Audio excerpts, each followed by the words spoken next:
What's going on, people? Happy New Year. Welcome to 2024. Welcome to the transfer view.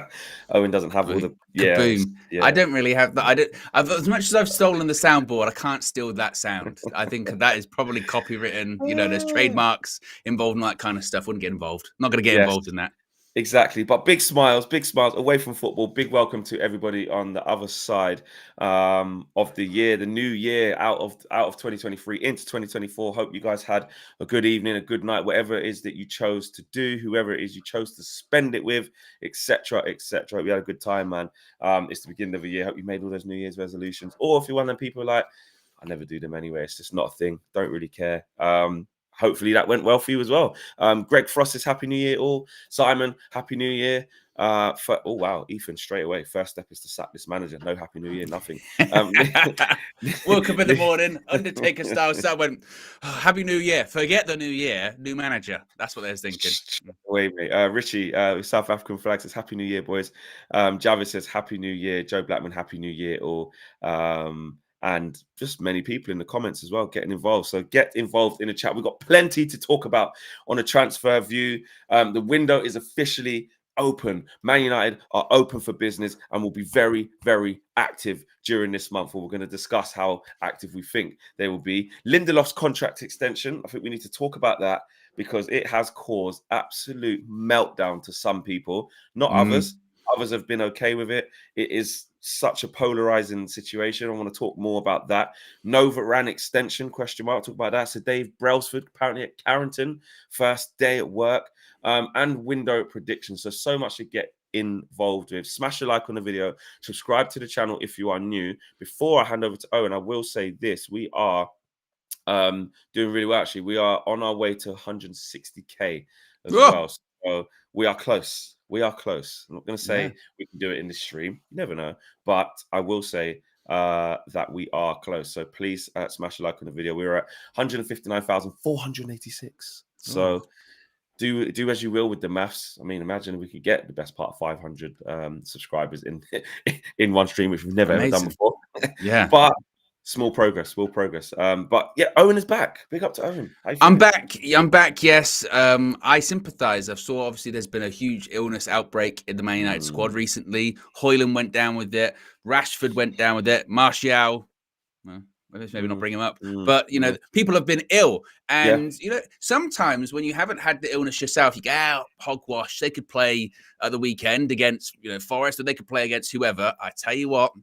I couldn't even get out of bed, let alone play football. I have big sympathies when it comes to that nasty stuff, the norovirus. And if anyone, actually, to be fair, lots of people wish me well wishes. Thank you very much. And lots of other people who said, I've had it as well. And it is rough. But if you want to start your diet early, your New Year's diet early, I'd recommend it, very much. It's good for the jawline. Because you don't eat anything for like 5 days. Oh yeah, unbelievable. But yes, I'm back for the new year, for the new show, for the transfer view. We are back. Good, I like that. Okay, where are we starting with now? Because the window's open now. Windows open, indeed. It opened. I think it opened like at 11 o'clock last night, not midnight. We haven't signed anyone yet. See, I know what's going on, Flex. We need to fix everything. Everyone needs to go. No, window is open, indeed. And actually, I suppose we should probably get straight into the Victor Lindelof stuff because this will probably dominate the majority of the show. The Lindelof, the Varane stuff, that's what a lot of people are talking about, isn't it? So Victor Lindelof, let's start with him. So this was a story that was first actually reported by David Ornstein a couple of days ago, saying that United were going to trigger Victor Lindelof's contract extension. Well, Fabrizio Romano has tweeted this morning saying that Manchester United sent a formal letter to Victor Lindelof's camp to confirm that they have activated the option to extend the contract. Lindelof now officially under contract at Manchester United until June 2025. The same is expected to happen with Hannibal Mejbri as well as Aaron Wan-Bissaka if all goes to plan. Now, let's start off with this bit specifically, Lindelof. What are your thoughts on Victor Lindelof, Flex? Because the reaction to this has been very much of this is the problem at Manchester United. What are they doing? Lindelof needs to go. Everybody needs to go. Why are we triggering the extension of the contracts? And I suppose we can probably talk about Hannibal and Wan-Bissaka involved in this as well. Hannibal, good. Trigger his extension, young player. Wan-Bissaka, some people are like, no, he's not good enough. He needs to go. Just get rid of them all, take a loss on all of them. But then other side of the argument is, well, just because they're extension has been triggered doesn't necessarily mean that they're going to stay. Of course, it just means Manchester United are giving themselves extra flexibility, without the pun intended, to be able to sell them in the summer, because otherwise it's a free transfer. So do you look at this and are you outraged, or do you understand the logic? No, I haven't been outraged with this one at all. And it depends how you look at it, and it depends how you want to view it, and it depends how deep you're willing to sort of sift to work this out. Or you shouldn't even. To me, I don't even need to think that deep. I can just see exactly where they're coming from. I do get people's reservations sometimes, though, because when I think something and I can work it out, in my opinion, and other people have reservations because of how this club acts, what this club is, what this club decides to do with players, i.e., we'll probably keep Lindelof, and then that means we won't get another centre back because they're going to go for the cheap option. And I get why people's backs are up like straight away of just not trusting when something is supposed to happen. But for me, how I see the Lindelof thing is very, very clear. To be honest, they haven't given Lindelof a new deal. They haven't. Do you know what I mean? It's not like they've sat down and renegotiated terms with Victor Lindelof, and he's sitting down with a pen with Eric Ten Hag saying, "So happy to commit my long-term future to the club and sign, with the pen and the paper and sign a new 3-4 year deal." That hasn't happened, because that would be ludicrous. It is what you said there, Owen. It is giving themselves more thinking time, more time to be able to work out what to do.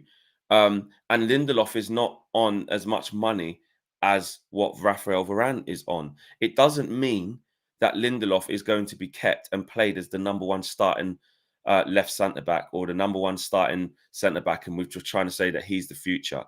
I think some people took it as, and again at face value, if you even don't read the context of the article that was in Daily Mail, or was it the Mirror? The Mail. Some people don't. The Mail. The Mail. Some people didn't read the full article. Some people didn't read the context. And when you do get aggregator accounts that just state one thing, you do go, bloody hell, what's going on in this club? But some people took it as Eric Ten Hag sat and said, what's the way to fix Man United problems? I know.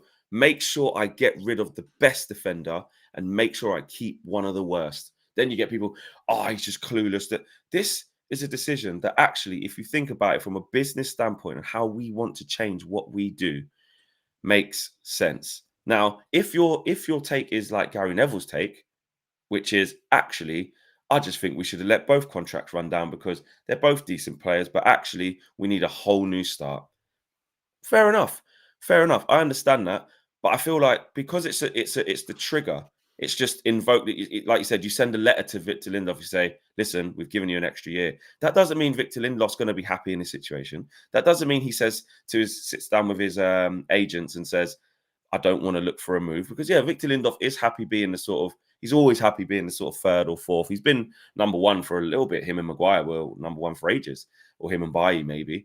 But he is happy to be that guy. He is a good professional who wants to fill in here or there, could play fullback, not to the best of our abilities, but can fill in. But we want better than Lindelof, right? Mm-hmm. So everyone's thinking that just because he's got a trigger in his extension for an extra year, that doesn't mean that he won't be sold. And guess what? If he is going to be sold, good that he has 1 year left, because that means he would go for free. And he's an easier player to sell on the best part of 120 grand a week than Raphael Varane on 340 grand a week. That is basic maths. That is Manchester United saying, Ineos are coming in. We need to start unraveling some of these contracts and start changing. And I'm here for it. I didn't get the outrage. And I think that people who were outraged, there's a difference between being outraged and concerned that, is this a ploy to just keep him because he's cheap and we end up just keeping him and don't get anyone? That's fair. But the outrage to say clueless manager, keeping one of our worst defenders, getting rid of our best, that's just not what this situation is. It isn't. Well, there's an argument to be said that it might be a situation that's somewhat out of the manager's hands, realistically. It might be a case of them saying to Eric Ten Hag, look, we're triggering the extension for Victor Lindelof's contract, and Ten Hag goes, okay. It could be just as simple as that. There is so much going on at Man United at an executive level and with transfers and all this kind of stuff that you kind of get the impression, like, again, I looked at this with a lot of these things, really. It's purely financial. look at the people that they haven't triggered the extension on versus the people that they have. And it's very obvious the reasons why the people that haven't been extended, the reason they haven't. So you look at Victor Lindelof, he's on 120K a week, I think it is. Hannibal, I don't even know how much money he's on. Let's be honest, probably not that much. Aaron Wan-Bissaka, let's have a quick Google search now. Aaron Wan-Bissaka wage. He's on 90K per week, apparently, right? So he's on just under 100, or it might be 100, around that kind of ballpark figure. Raphael Varane, 340K a week. Anthony Martial, 250K a week. There is a considerable gulf in those numbers, isn't it? It's a huge gulf. And it's a bit, I look at it a bit like the David De Gea situation last season, when there was a situation where it was like, well, we can trigger the extension, but he's the highest paid player at the club. He's 375K a week. Is that really feasible for us to do? Because there's a general acknowledgement around Manchester United that the players are on a ridiculously high wage, and even the best don't really deserve it. And there are other factors and permutations that come into it. So I looked at this and I said, well, there's a high chance Victor Lindelof can still go in the summer. If Man United got a bid of like 20 million, which isn't even that much in today's day and age for an international player that's played in the Premier League for a long time, I still think United would be open to it. They'd be like, okay, cool, no problem. Same, I mean, Wan-Bissaka, there's still discussions, I think, internally about whether he's the right guy anyway, because this time last year, he wasn't really, and he had a good... Dalot got injured at the World Cup and he had a run in the team, kind of became the starting right back. But there's still a general acknowledgement. Both of them are right back. This is why people were concerned about the Dalot contract, is actually, we could do better. We can do better. And I think that's a bit of acknowledgement of Wan-Bissaka. So I think Wan-Bissaka, even with a year left in his contract in the summer, might be like, hey, if we get an offer, so for instance, he's always been linked with a return to Palace. If Palace came back in, I think United would consider it. They'd be like, yeah, United would consider everyone. As a fan, I've said this before, I'm not attached to nobody. If some Saudi club comes in and goes, Bruno Fernandes, 60 million, I'll go, all right, cool. Marcus Rashford, if the things come back in PSG, we're interested again. Cool. Anyone can go. Anyone can get it. There is no attachment at this point. So I looked at this as just purely a case of just strengthening your hand, making sure that you keep your options open. I understand the reservation, as you mentioned. I understand reservation because they go, this is just going to be one of those situations for United where they just kick it down the line. We'll figure it out in a year's time, and then we don't. And these guys leave on a free anyway, just in a year's time. And we're like, what was the point of that? That's a valid concern, I think. I think that is a valid concern for fans to have. But when it ties into the Varane stuff, which is probably actually, you can read the Varane stuff now. And you touched on this yesterday in your Flex's view.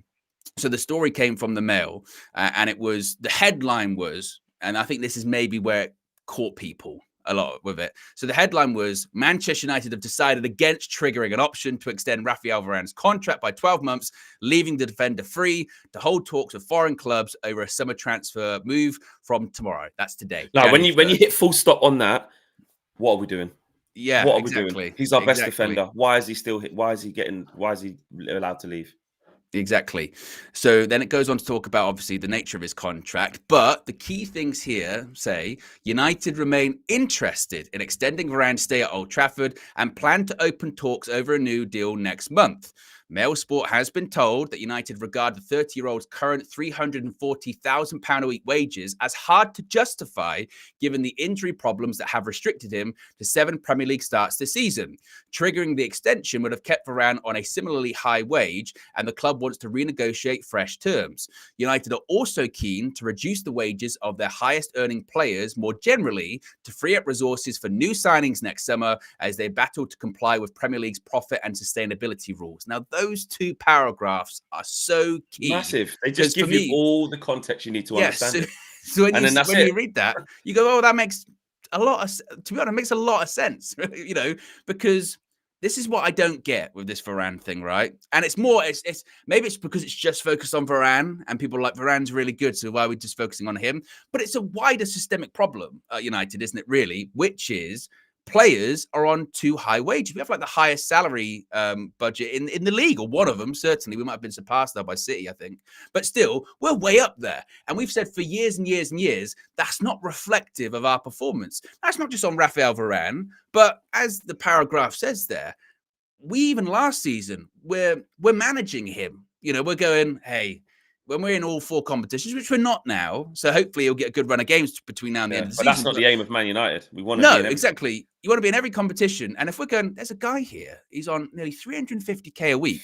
He can play once a week. He's our best defender at the club. Don't get me wrong, but we're not the best club anymore. So if we're going to give someone that amount of money, they've got to be available every single game or near enough every single game. They've got to justify it. They have. And just as a rule of thumb, and I think Ineos will probably look at this. I think Jean-Claude Blanc absolutely will look at this when he's the CEO and just say, can we just bring that down? Because this isn't happening at any other club. And if it is, if some player at another club is getting that high wage, they're delivering and they're over delivering. And just as a rule of thumb, we just need to take them down. And I know people will go crazy flex because they say, Owen, you always talk about FFP, but this is why I talk about it or every single time. And because it's a real thing. And I'm not talking about the fine and all that kind of stuff. That's by the by. I'm talking more in the sense of, when, for instance, when we signed Antony in 2022, and people at the time said that 100 million euros, that's going to hurt us. That's really going to hurt us. And then the response was, I remember at the time, why are you getting angry? It's not your money. And I said, I know it's not my money, but I'm looking forward like 18 months and I'm going, it's going to bite us in the ass. And right now, can you feel it, Flex? My ass is getting bitten by this FFP bug because that's what it is. That's what it is now. And not even just FFP, but the fact that outlay on that type of player. Yeah. And what does it look like for him? What does that look like? Exactly. So we're dealing with the sins of the past right now. And it's going to take a while to unpick. And it's going to mean that you go to Varane, people like him, and you say, really want to keep you. We obviously really, really rate you. But if you're going to stay, we think you've got to stay on reduced terms. And look, Varane might say, no, totally disrespected by that. I'm not going to adhere to that. No, not interested. And if he decides to go, he decides to go. I said before, Raphael Varane, if he goes to like Bayern Munich, or if he goes really to any like big European hitter, he'll do really well because he doesn't have to play every single game. If he goes to Bayern Munich, they've already got like 2 or 3 amazing centre-backs. He'll come in, play big Champions League games. He'll win the Bundesliga, might even win the Champions League. He might go back to Real Madrid, won't play every La Liga game. He'll play in the big Champions League games, might win the Champions League again, and we'll be like egg on our face. But it's just where we're at. We've got to reduce that number down, and we've just got to, if we're going to really properly build the building blocks in the future, we've got to trim the fat financially first to spend in the summer, because even when Ineos come in and they invest that money, we're still dealing with those shitty transfers we've done over the last 2 years that we're still paying off. And that's the facts. It is the facts. And it's about, you look at, just looking at a piece here that has our sort of top 15 earners in it. And, that needs drastically trimming. It really, really does. Like, okay, Harry Maguire's on 190, but we tried to sell him last year. We'll see what happens this year. Antony came straight in on 200k a week. Look at the price on that, but he's not going anywhere now. This will be his 3rd season. Bruno's on his new deal, got 240. Then you're in the Jadon Sancho territory. He's on 250. We know what's going on there. They're going to trim that.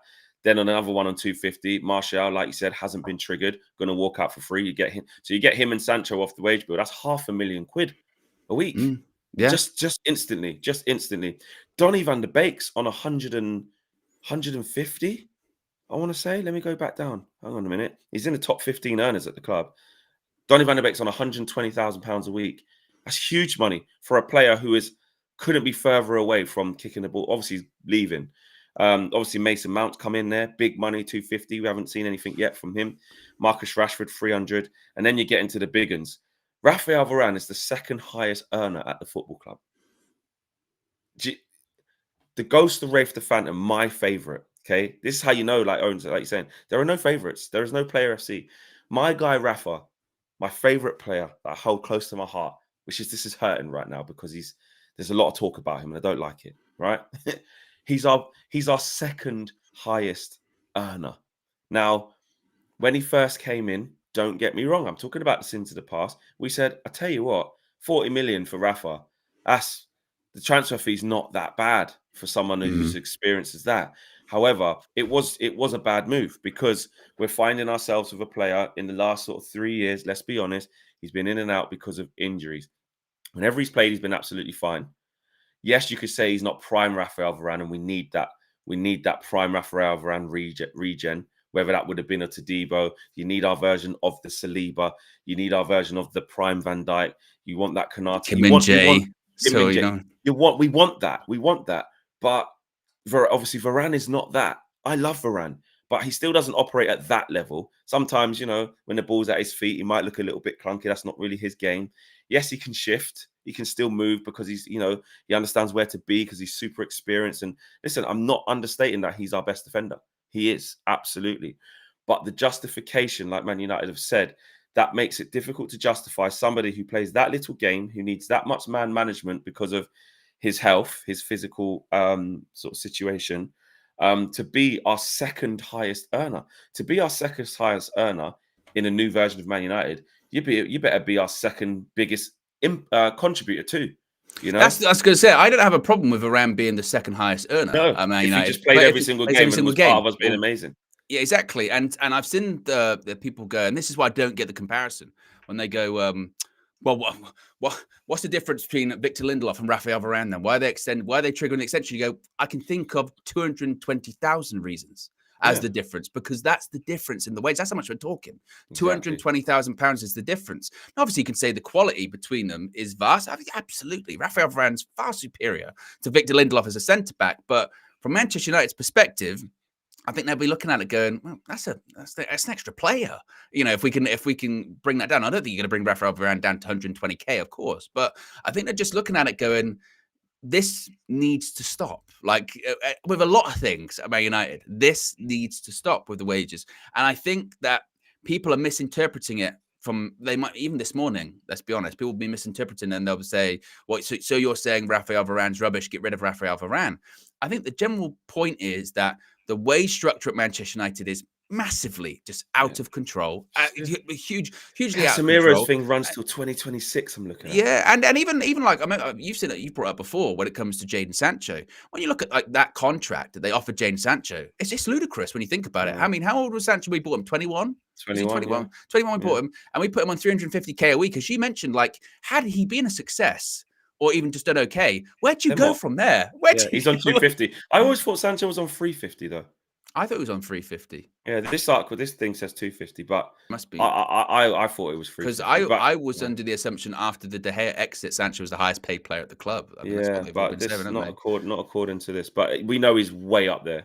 You know yeah, he's significantly up there. But still, like you said, just the wage structure at Manchester United is massively out of control. And it just, again, Varane, Martial, again, it's the same with Martial. If Martial, let's face it, let's be really honest here. If Anthony Martial was on a Victor Lindelof wage, 120K a week, Man United would have triggered that extension because they'd have gone, right, we can maybe figure this out. Maybe we can. But maybe with him, though, with the injuries and that, his stock has fallen bad. Well, this is what I mean. They'd have probably, if it was 120, I think they'd have probably extended it because they'd have said, we can still probably sell him, get money for him, blah, blah, blah. They've realized with Martial on 250K a week, selling him, that's just not an option. They tried it in the summer. They looked at it and everyone said, no, what are we doing? Like, we can't buy him on 250K a week. And it's the same with Raphael Varane. There is only a very small slither of people that could get Raphael Varane at this current time on 340K a week. It's Saudi, or it's like a place that Varane is so desperate to go to, i.e. a Real Madrid or a Bayern Munich, they kind of forgoes what he's kind of owned, just goes, I don't really care. I'll go back to Real Madrid. Just takes the wage cut. Or if he wants to go back to Lens and just play. Yeah, you know what I mean? So he'll just take a pay cut. He'll have to take a pay cut, Yeah, so I just it kind of strengthened in their hands. And I think this is going to happen a lot. I think over the next 12 to 18 months. It should happen a lot. Yeah. It should happen a lot. We can't ask for change, right, in my opinion. And when we start to see some little early signs of that, start going mad. I don't get it. Don't get me wrong. If Victor Lindelof is still here and Man United have extended Johnny Evans by a year, plus, given a new deal to Harry Maguire or kept him and it just looks the same, I get it. And that's probably why there's reservations, because knowing Man United, Eric Bailly will end up back here or some shit like that. Like, just, he's gone to Villarreal, thank God. Oh, did he go Villarreal? Right, cool. Yes. But do you know what I mean, though? Like, I get the skepticism, is what I'm saying. I'm not saying believe in this, everything, what we're told. I'm just saying the outrage and who it was directed at. I know Eric Ten Hag's in a bad spot. You've seen me really criticize him recently because I'm losing my rag at the minute with him. and what's been going on, this looks like something that is totally above him. I don't think this was, like I said, he sat down and said, I know the best way to fix us is to make sure I let Raphael Varane go and make sure I keep Victor Lindelof. I don't think he sat there and done that. And like you said, Ineos might not be exactly in there yet, or might just be only in there today. But like I said, you're seeing them in the stands. They're conducting their thorough assessment of what needs to happen. And during that period, we need calm. We need calm. I said it so many times in the anger of the Forest game when it's like, oh, Flex, you Ten Hag out. I said, no, what I am is I'm project, be calm and make the right decision. If the right decision is to get rid of Eric Ten Hag, then make that decision with the next plan ready, which I know for a fact is not there yet. They've just got here. They only announced the thing on Christmas Day, or Christmas Eve, sorry. So there's no way that they've got a new manager lined up. The next, everything. I think they've got ideas. They've got some ideas, but in terms of pressing the button now and then that new manager's there, it's not there yet. So this isn't oven ready. This isn't oven ready yet. Exactly. Now, don't get me wrong. As results always, and this is kind of moving on to Ten Hag now, but I'll go back to transfers in a sec. But in terms of can results speed up the process if they're bad? Of course they can. It's a results business. You know, you look at our next batch of Premier League games; they're bloody hard. I think it's Spurs at home, Wolves away. I think Villa away is in there. I think Luton away is in there in the next 5. Let's have a look. Pull up the next 5. I remember looking at it thinking, I tell you what, we could be in massive trouble. We got Spurs, Wolves, West Ham at home, Villa away, Luton away, Fulham at home, and that gets us, and then Manchester Derby. That takes us to March. We don't have that many games. Well, that's what I'm saying. Yeah, they're spaced out. There's only one game a week. But even if it's just the sort of next 5, let's say, because there's only one Premier League game in January, but the next 5, that ain't easy. That is not easy. If Spurs come and run up on us, Highline FC, Highline for life, big trouble. Yeah, I mean, if then you have West Ham at home, is it after that? No, Wolves away. You know, I'm just looking at the home game. I'm looking at the home games going, possible we could get something out of those home games. Away from home, I'm going Wolves away. Nope. Aston Villa away. Nope. Definitely Luton, not. even Luton away. And this might sound crazy, but I tell you what, people have struggled. Flex, Mate, every single person who's Arsenal, won there, they've all struggled. Yeah. And them teams are better than us. It's right. It's ripe for us. It's ripe for us. So no, I do agree with you, and I'll tell you where I'm at with it, with all of this. And this, I've been sort of thinking about this. I mentioned it quite a lot recently, and that I feel like Eric Ten Hag's making it quite easy for Ineos. That it's just going to be sweeping, fresh start, all of the above. And like you said, results might speed that up. But I think if you ask Ineos today, right, you have to pull the trigger today. What are you going to do? I think they just go completely. We're just start from scratch. We're ripping it all down, and we'll go again. And that includes Eric Ten Hag going. I think that's probably the direction that they're heading in. I said before that my feeling is that Eric Ten Hag might become a bit of a lame duck manager in the sense of we all know what's going to happen with him towards the end of the season, but it doesn't happen until the end of the season. A bit like a couple of Chelsea managers when time's gone by, Conte, Sarri, when you go, I know he's going, but we're just kind of waiting for that to happen. I feel like that could happen with everything that's going on at the moment. And I'm not against it. My thing is that everyone goes. I still just don't want to see Ineos be like, right, let's just get rid of the manager. Anything else? Nah, it'll be all right. And you go, well, no, that's not going to be all right. And pushback is, so you're going to get rid of, 24, 25 players, you Owen? No, obviously not. But those sort of key core players that we've latched onto for quite some time, they ain't working out. And we've just got to rip it all up and start again and get rid of it. And that includes getting rid of some of these higher wage players. And, some of the players that aren't on the high wage, but play very often, your McTominays, etc., getting rid of them and just starting again. And hopefully the people that are placed above the manager this time, whoever it may be, are better equipped at recruiting, better equipped at negotiating, can get lower wages, can get higher potential threshold and build something for the future. Because what we've been doing, what we are doing, it ain't working. Like it's not working. And the club stinks. It just needs a complete refresh. It's like a bad house that needs literally being done up, and you have to evict the tenants first and everything like that, and just go, oh God, it's in complete disrepair. We've got to fix it. So I think that's I think it's kind of going. now at this point, to be honest with you. And the worry is that means a bit like, when Rangnick was in and the season petered out by like March, and he went, this is over. We've got to sit through this for like 3 months. Now it kind of feels like that's what it's kind of probably going to be. It's going to be tough. We said we don't want to write off the season yet because, obviously before we lost against like West Ham and the other day against Forest, you're like, well, look, I know it's shit. We've had some bad results, but actually when you look at it, we're still sort of where we thought we'd be. There's still some teams that we say are better than us that are actually below us and stuff like that.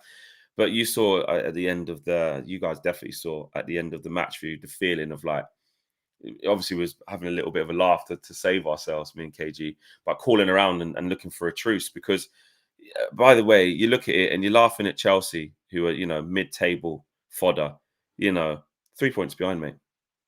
I tell you what, Flex, I was looking at I was doing the same thing as you. I was looking at the table and I was going like, all good looking up. Yeah, I was going like, 10 points off top 4. Well, not only that, I was looking more at like your West Hams, your Brightons, and your Newcastle. I know Newcastle played today against Liverpool, didn't they? And I think Brighton. Did Brighton play? Brighton played West Ham, and if West Ham beat that, we'll be 6 points even off West Ham, off 6. But I was more thinking like if Brighton win, they leapfrog us. We're down to 8, and then let's say Newcastle win, right, and they beat Liverpool, which I know Newcastle are a bit in the mud at the moment, but they could overtake us as well. We could be as low down as 9th, and then we're only a couple of points ahead of Chelsea, who we've been mocking all year for being Chelsea terrible. got a better goal difference than us, and they're 3 points. And this is what I'm saying. That's why I literally called Matisse. I said, as soon as I saw Chelsea 3 points behind and they're 10th, I went, yeah, I know what this is. I've trolled Matisse for this for ages. I trolled him for it all year last year of getting to safety. You know what? Give us our 40 points. I might join him. I swear. But what I will say, what I will say is we're 9 points from safety. This when it comes to Ineos, though, yeah. When it's like, so that potentially, if results go a certain way, and I don't think they will, I think we might end up as low as 8th, in all honesty. Maybe not 9th, because I don't see Newcastle beating Liverpool, but could be as low as 8th. You never know.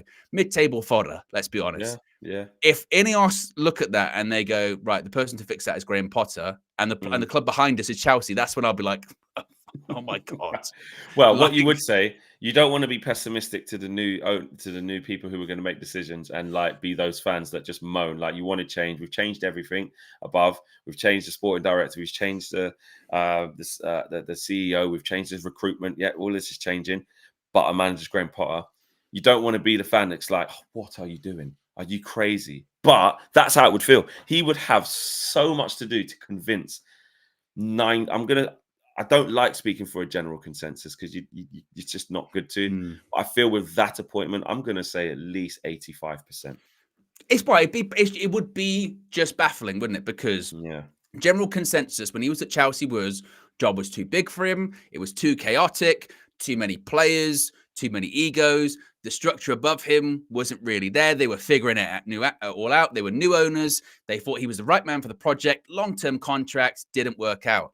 He's going into very similar circumstances, but guess what? Times it by 1 million because that's the pressure of being Man United manager. Plenty of people think they can handle it, and they can't. It's 10 times bigger. So, like, and they, when it comes to Graham Potter when he was at Chelsea, I think the most memorable thing he did was grow a beard and have a haircut. That was literally, and that's what they were talking about the most when he was on the touchline at Stamford Bridge.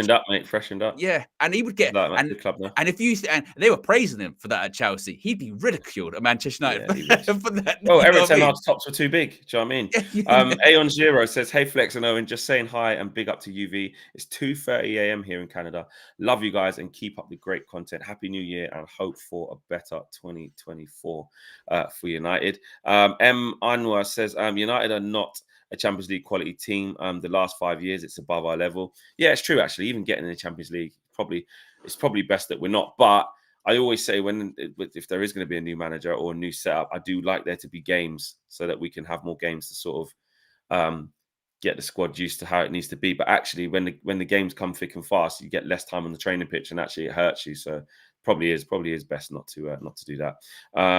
Let me just zoom out there a second and go to the rest of the chat. Oh. There you go. I'm gonna go to them now. Waiting for United to win the Prem. Says Man United are unbeaten this year. we are officially 100% unbeaten in 2024. So that is a good start to the year. WJ Barrett says we could be down to 9th without playing our next fixtures. Are a problem. Erik ten Hag won't last till the end. He himself will make sure of that. Literally kind of what Owen was talking about being leapfrogged without playing. WJ Barrett says also, with our next few games, we will be below Chelsea. And that's what I'm saying. Do you think there is an emergency button, like an emergency thing? Like, for instance, if we were to say to drop into the bottom half, do you think that's when Ineos, because that report came out and it was like, even during this ratification process, like theoretically, they could make changes with the manager and, for instance, John Murtough, but they have to basically consult Ineos and get the green light. And basically, it's an Ineos decision without it being an Ineos decision legally. Do you think there is like a emergency, like if it gets to, say United drop into the bottom half and it's 11th, they go, look, the plan's not ready yet and the things we want to do aren't ready yet, but we've got to do something because it's spiraling out of control. Do you think that is dropping into the bottom half? Do you think it's just a case of, like I said, it is what it is, we just got to wait till Ineos come in? Yeah, I mean, let us know in the chat with that one. Yeah, let us know. Everyone get involved. I think there's a time when we don't get to say that anymore. Just waiting for Ineos. Yeah, but there's change coming. Yeah, Ineos are coming. Like, they're going to be here soon. They're nearly here. Because United in the bottom half in the second half of the season, that's unprecedented. Yeah. It is, because, like I said, even in our worst things, we didn't get any back-to-back 8s like Arsenal, and we didn't get 12th wherever Chelsea finished last year, who was out of the big clubs have been the absolute worst in terms of the. We were never bottom half. We were never like. We were never bottom half. No, we were never bottom half. Like throughout the season, yeah, we spent time there before we built our way up. But like you said, second half of the season being bottom half. The only thing is like, it is the Ralph Rangnickism, which even he was higher than that when we finished 6th by accident near the end of the season. We lost to Palace. Like even he found a way to not do that. So it would be record breaking for Erik ten Hag to do that for all the wrong reasons. And for me, that would show a complete it's gone. And also, this is what I wanted to move the conversation on to actually a bit more.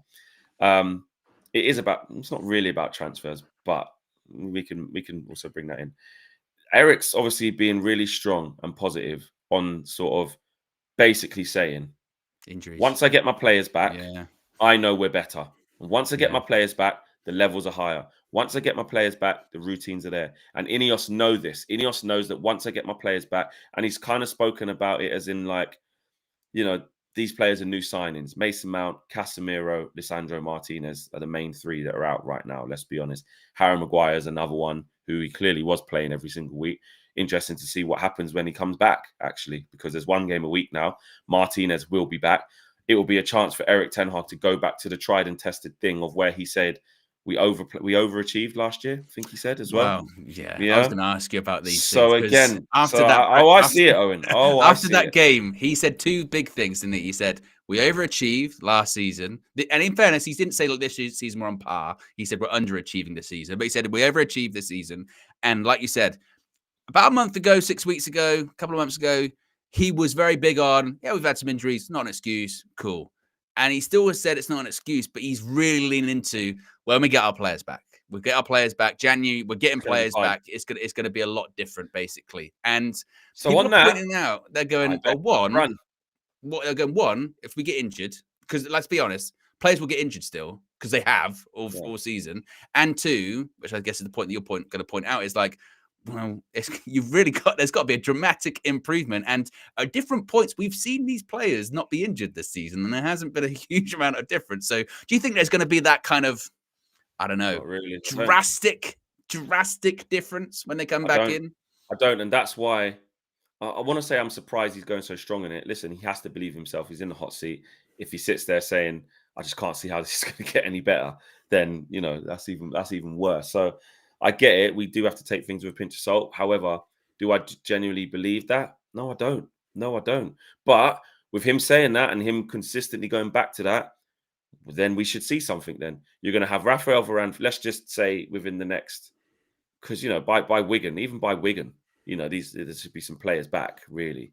but definitely by Spurs. That's the 14th. That's 2 weeks away. That's the big one, isn't it? Spurs Yeah, at home, they're exactly. flying. But If you can those beat them players with all your haven't. players being back, that'd be Yeah, then big. people could say, but again, we wouldn't say it's a turning point because we'd have to go to Wolves very next Wolves game, would lose. and it means shit. I mean, we did it against Liverpool, even though it was 0-0 ball fest and we didn't have hardly any shots. It felt like, could we build on it? No. West Ham, Yeah. awful. We did it against Villa. Yeah, we played the game in the right way, but again, just high line, just make runs. That's all you got to do is one job. There's loads of space to run into. Run that way, and somebody in a red shirt here is going to kick it over the top. Very simple. Rashford effective, Garnacho effective, Højlund effective, Bruno effective, because it's very, very easy. Then the very next game, like we all said, that does not give us confidence having a comeback win like that against Villa, because Forest won't play like that. They're going to sit off us. They're probably going to let us have the ball, and we won't know what to do with it. Then as soon as we saw that Marcus Rashford had to be up front, we went, this is not going to be a game for him. And that's exactly what it was, even though he was gifted a goal by Matt Turner because he's rubbish. Garnacho couldn't do anything. Anthony was terrible. Bruno was shocking. Our manager took off Kobbie Mainoo and our midfield got worse, and then said that actually that wasn't the reason because it was fine.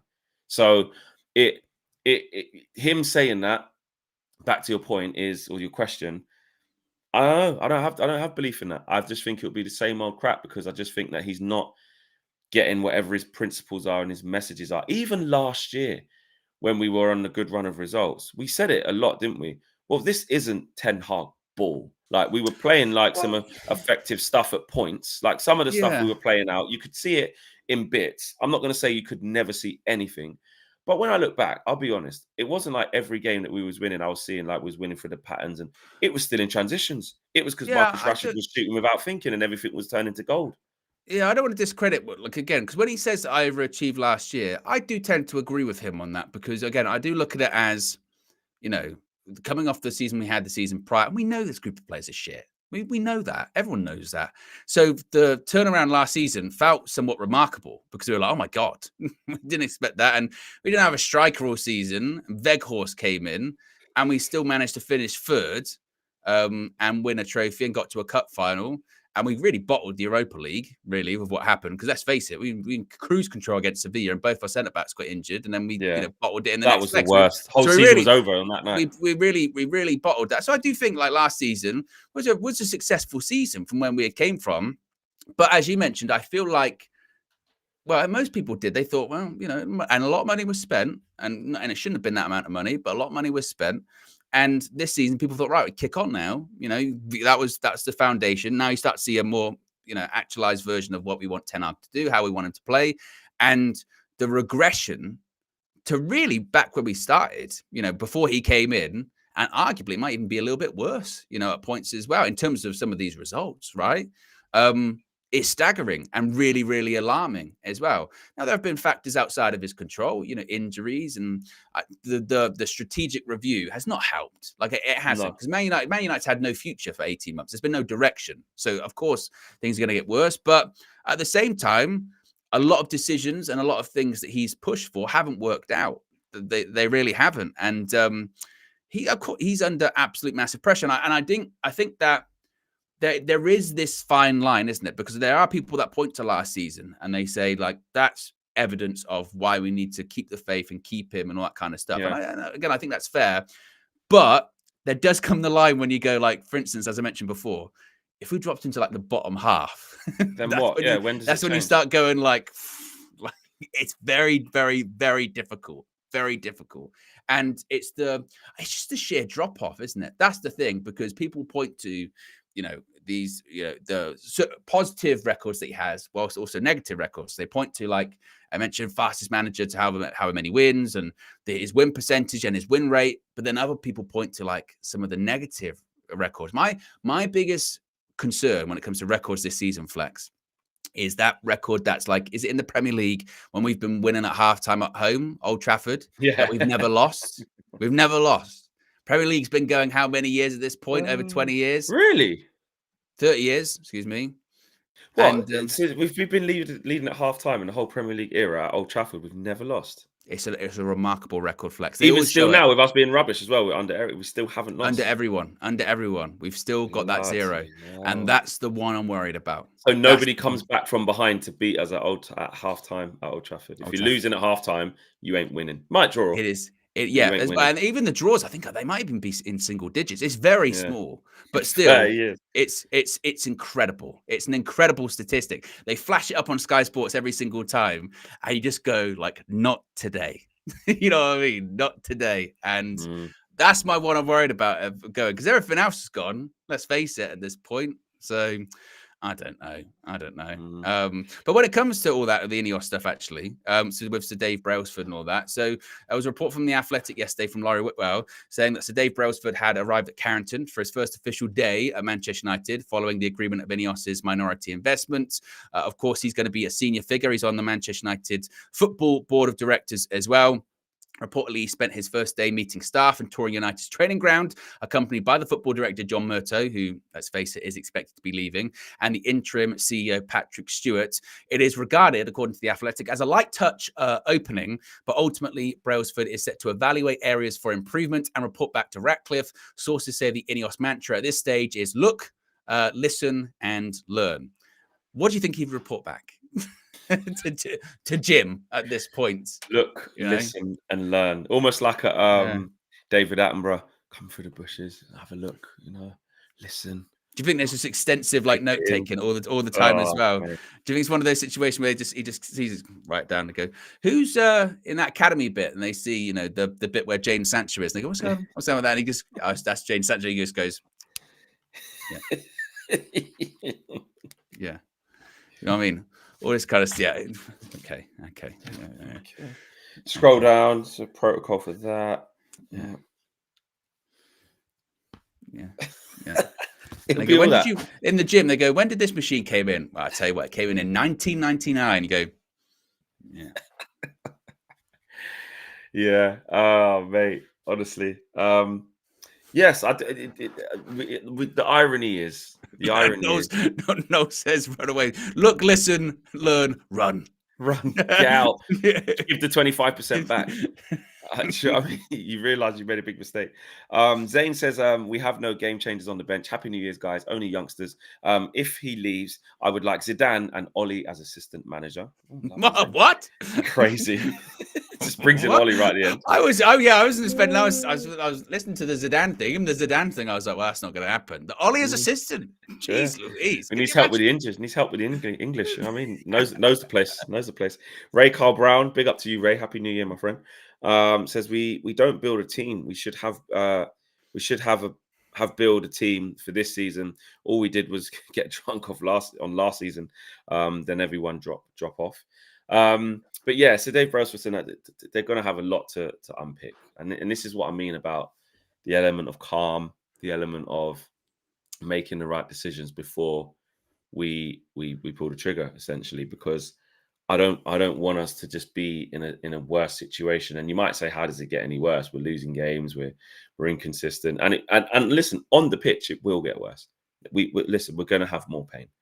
We've got some bad games coming up. But those games where we think we're going to lose, though, Tottenham, Highline FC, Highline for life, that'll be like the Villa game. We'll get chances like that. Could we won't. I'll say this now. We won't 1,000,000% get smashed by Spurs. We could win that game in the same way we beat Chelsea and in the same way we beat Villa. We could win it in that manner. Conceding what, shootout, bit of a crazy game. We've seen Flex, but then it's Wolves next game playing out. We've seen literally the last 3 games. Are the perfect encapsulation of how the season is going to play out, which is away from home against a team against West Ham. We think we might do all right. 20 minutes, we do okay. We lose 2-0. And at the end of the game, we go, we're rubbish. Next game, we're like, the pressure's on at home. And we play a decent team at home and we win. And we go, I tell you what, that was amazing. Because make no mistake, I know people go, Philly should beat Villa at home. They're great this season. That's a really good result. And you go, whoa, that's pretty impressive.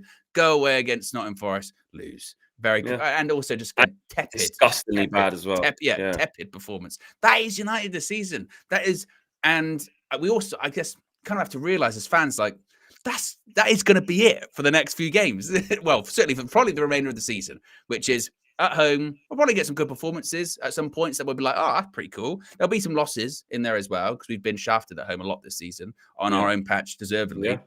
And then, rinsed. and then with away performances, I don't know when our next away win's coming. No. And I bet we go through the season where there's not, I don't even think there's much left. I said it anyway further on in the season, which was really pessimistic. Remember a few people at the time saying Flex, don't be so negative. I bet we did go through the season without beating a top, 8, 10, whatever you want to call it, team. So we still have to go to Chelsea. We've already done it, Flex. We beat Aston Villa at home. That's the top team we've beaten. No, away. Away. Oh, away. Away's not happening. Yeah, away's not happening. So we got to go to Chelsea still. We got to go to Aston Villa. We've got to go to Brighton. We've got to go to City. I think that's the 4 left, isn't it? Out of the league. I think that's it. And I bet you we won't win any of those. I bet you won't win any of them. Yeah, it doesn't look great, does it? You know, it just not. It's not great. No, it's shit.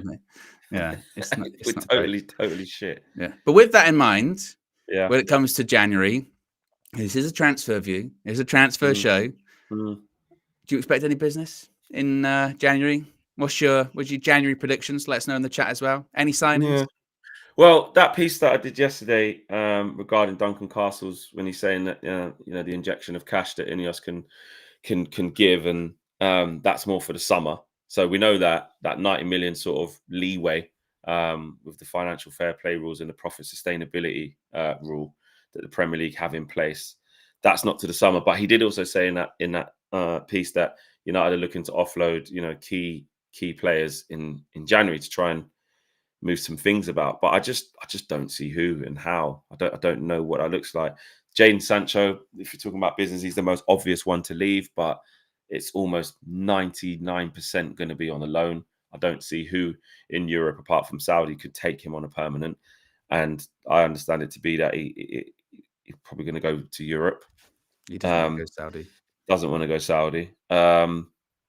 United did say, again, which now they haven't triggered Varane's thing, so now it doesn't even matter. But they were saying we're not looking for a big bid come in for him and Casemiro, a bid that we couldn't turn down for players. Then we'd obviously have to look at that, but we're not actively trying to sell, especially in January. And even though they say you could say why typical club not even trying to sell, because who's going to buy these types of players at this point of the season? Nobody. Who would be stupid enough, and who could afford it? And like we've said, the people that could afford it, in terms of the suitors, is only Saudi. Chelsea are stupid with money, so I could say I know that he might not go there. I'm just saying, if would they pay 50 million for Jadon Sancho in January and put him on 200k a week or whatever? Todd Bowley's mad enough to do that. They'd be stupid enough to be like, we're going to get rid of Conor Gallagher, our best performing player, sell him to a rival for 40 million. 40 million, pure cash, and just go get Sancho. Get Sancho. Do you know what I'm saying? So, but I'm talking about just in our league, who would be stupid enough to even entertain that? It's not going to be Arsenal. It's not going to be Liverpool. It's definitely not going to be City. It's not going to be Villa. It's not. Do you know what I mean? There's no one in the Premier League is going to get him, and I know the club were thinking abroad would probably suit all parties, probably a Juve or something like that. So we'll see. We'll see on that. Maybe a Dortmund. So he's the most likely to leave. If I think about incomings again, it's going to have to be something similar to what it was last year, which is 2 crap loans. Really, let's face it. And even that, what does it do for us? I don't really know the type of quality that becomes available. I can't see it, and I can't see us having anything in the kitty to do like a 20, 25 million signing or that's just not going to happen. So I don't think I got a feeling we'll get somebody though, but it'll just be just doesn't. What does that mean? Yeah, no, I agree. Like my prediction's always been 1 or 2 loans incoming. I do think come the end of the month we will have a couple of new players. But I think they'll probably most likely be loads. A bit like, again, I look at it very similar to last year around this time, which was we got Sabitzer, and that was never the plan, but that was because Eriksen got injured. Exactly. So we only really would have got Weghorst. Yeah, really. and we've got Weghorst. That was always kind of the plan. Maybe not specifically Weghorst, but it was like we need to get a striker. We need to get a striker because obviously Ronaldo had left and Martial was injured. So I think it might be that again. But also you have to remember that that was because last year we were still in 4 competitions. That's not the case this time around. No, exactly. There's not that urgency to have to get loads of players.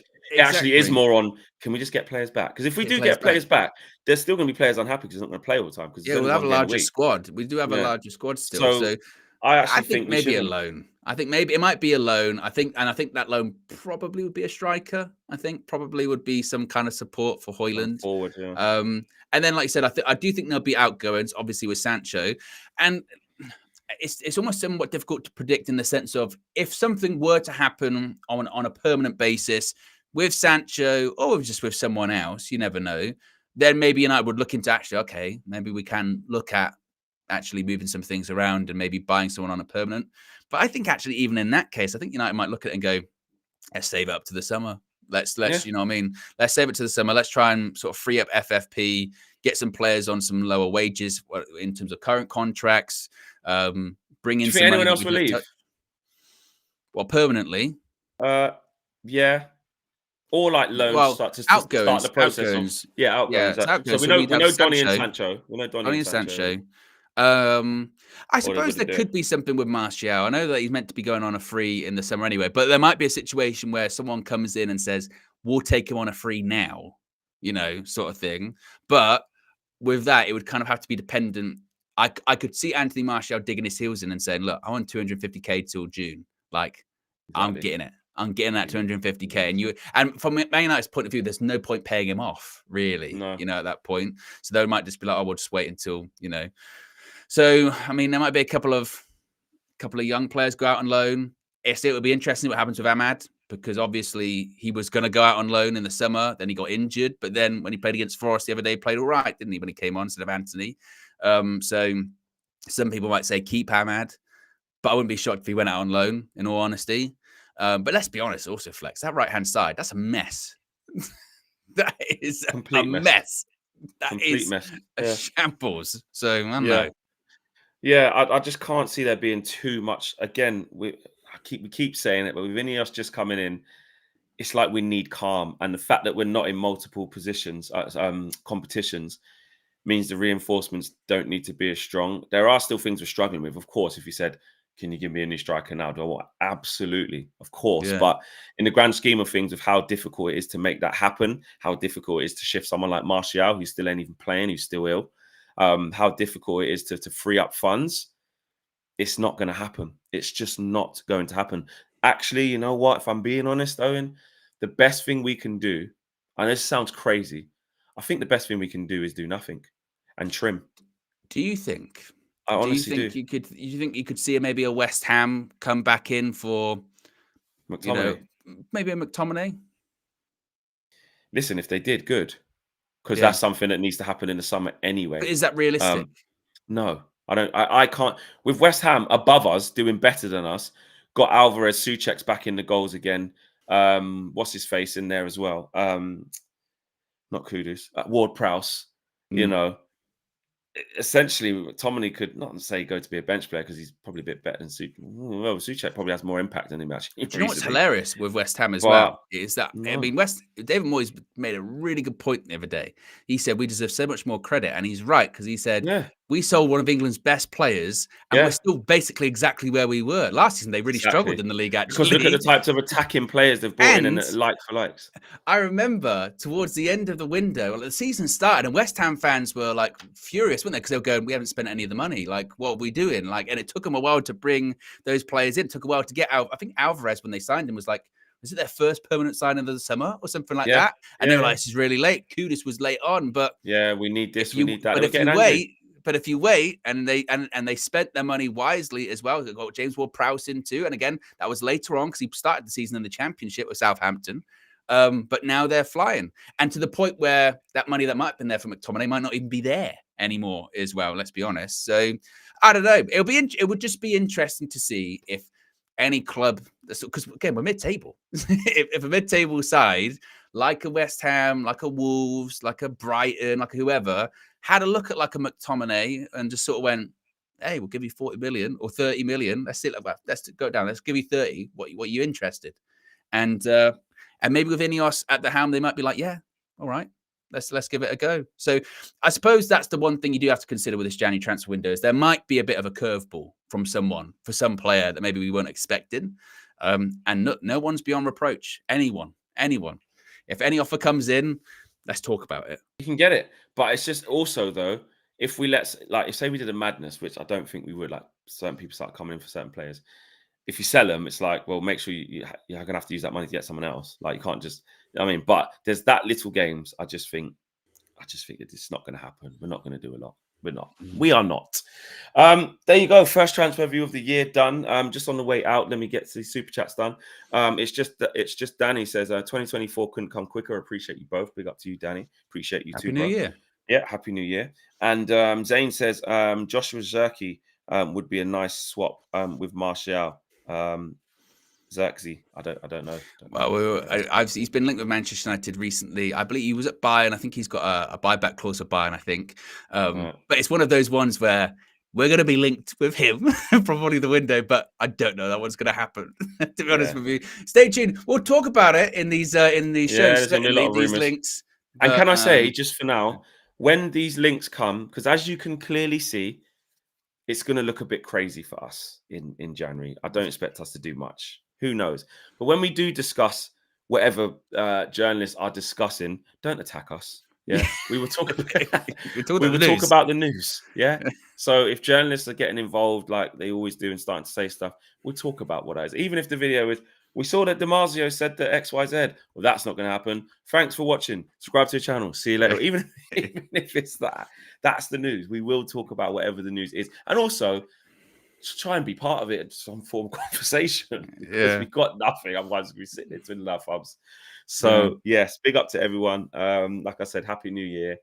We'll be back with loads of content very, very soon, as per usual. We need to get a Flexing KG show booked in, actually, as well. We've been so busy over the festive period, and it would normally be today. I'll give him a shout. I spoke to him on the phone.